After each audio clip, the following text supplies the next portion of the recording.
Napatalon-talon na lang dito si Nikola Jokic, napareklamo sa officials. Maagang napaselebrate si Jordan Poole ng dunk party sa Zion Williamson, napadila pa. Hype ang crowd ng Chicago Bulls. New Orleans Pelicans makakalaban naman dito ang Denver Nuggets na pangalawa sa Western Conference. Isang rematch sa pagitan ni Zion Williamson at Nikola Jokic. Great start for Denver Nuggets. Sinimulan dito ni Peyton Watson para sa panimula ng first quarter. At Zion Williamson first bucket, baseline dunk.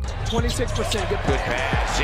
At naistilan pa niya dito si Jamal Murray na nauwi dito sa kanyang easy transition. Tinake over dito ni Zion Williamson ang panimulang opensa dito ng Pelicans. At under sa 6 minutes mark, nakalamang na nga sila dito ng 8 points. Jeremiah didn't get the roll. At pumalo pa yan sa double digit dito ng Pelicans, kaya naman napa-timeout dito ang Denver. Umaga naman dito nag-celebrate si Jordan Poole. At after naman dito ng timeout, Nikola Jokic hitting his first 3-pointers. At nagkasunod-sunod pa dito yung kanyang 2-point basket at Jordan Hawkins back-to-back basket para naman dito sa Pelicans. Pero naibaba naman dito ng Nuggets bago matapos nito ang first quarter, 30-26. Second quarter, nasimula naman dito ni Jordan Hawkins. Pinahinga naman dito si Nikola Jokic at dito naman napa-take over si Jamal Murray. Nice assist by Bruce Brown. Sa play naman ito, nasupalpal naman dito si Tim Hardaway Jr. At muli na nga dito nagtabla ang talaan sa naging dunk dito ni Watson.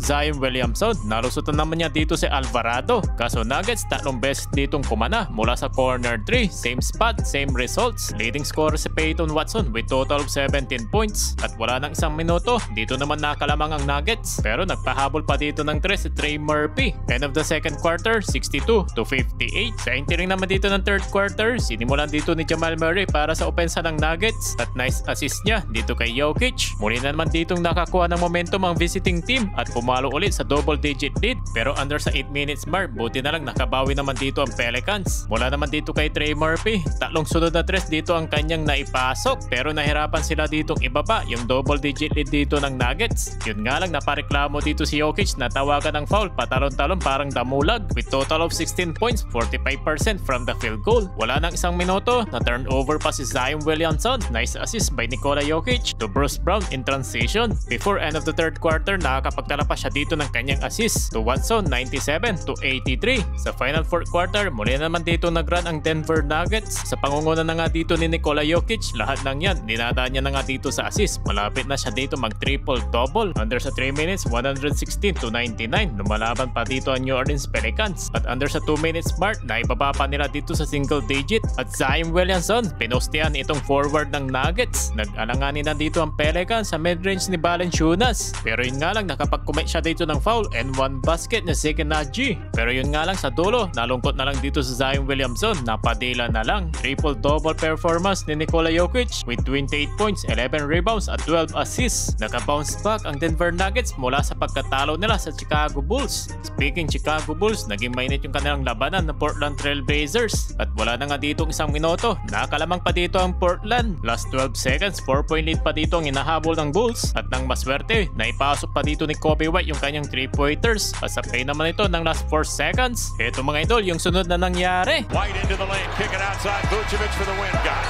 Isang dagger winner ni Nikola Vucevic. Panalo tuloy ang Chicago Bulls.